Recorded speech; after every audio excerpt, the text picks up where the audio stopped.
now it's time for one of our favorite guests here on the U.S. Report, former White House Chief of Staff and Senior Advisor at Bondi Partners, Mick Mulvaney. Mick, I want to start with Nikki Haley and her announcement that she's throwing her hat in the ring for 2024. Let's talk about the politics of this. If the GOP has Haley, presumably DeSantis, and then some others we've talked about in the race, does this split the anti-Trump vote and actually strengthen his case for being the nominee? Yeah, James, it's great to see you. After this is over, I'd like to be curious to know as to who you're wearing tonight and whether or not you stole any luggage, but we can do that later.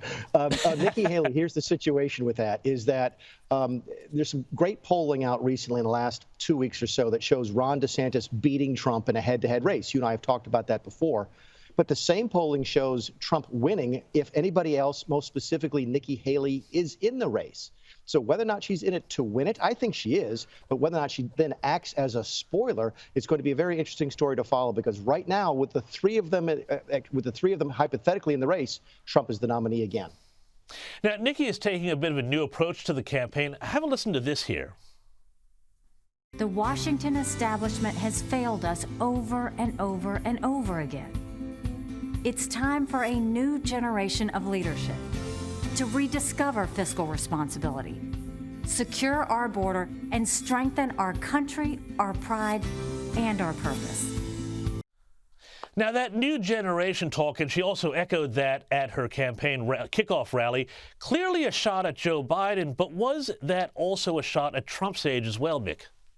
Oh, absolutely. It's a shot at Trump. In fact, I took it as more of a shot at Trump than a shot at Biden. Keep in mind, any Republican can beat up on Biden on any number of things on policy matters, right? They don't need to go after his age. Everybody knows it.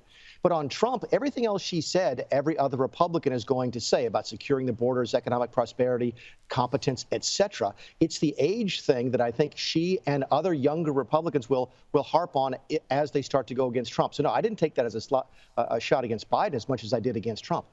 Yeah, and Trump is returning fire. It didn't take too long for him to come out and release a list of things. I mean, it was the sort of thing that campaigns give to journalists all the time with quotes and saying she's backflipped and called it the real Nikki Haley.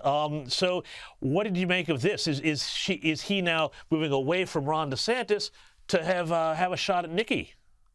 Yeah, I got the same thing. I got that email. I got an email from a group called Never Nikki. You never know who these groups are. Are they third parties? Are they the Trump team themselves? When you hear Trump starting attacking her by name in person, when he's speaking from the podium and he starts attacking Nikki, then that's sort of a heightened level of attack. Right now, these little emails could come out from any groups, most of them trying to raise money. So be curious to see as we get through the race, Trump, who has sort of focused on DeSantis exclusively up to now, starts to sort of spread his gaze wider to attack Nikki personally as well.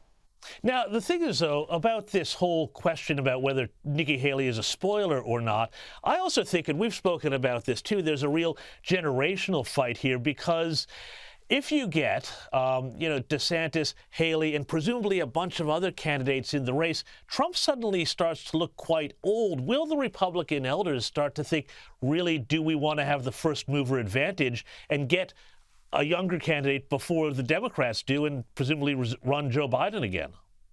Yeah, both parties are struggling with this. They're both looking at the last of the last generation, right? The Democrats have Joe Biden. Whoever comes next is going to be from the next generation. The Republicans are looking at Trump. Whoever comes next is from the next generation.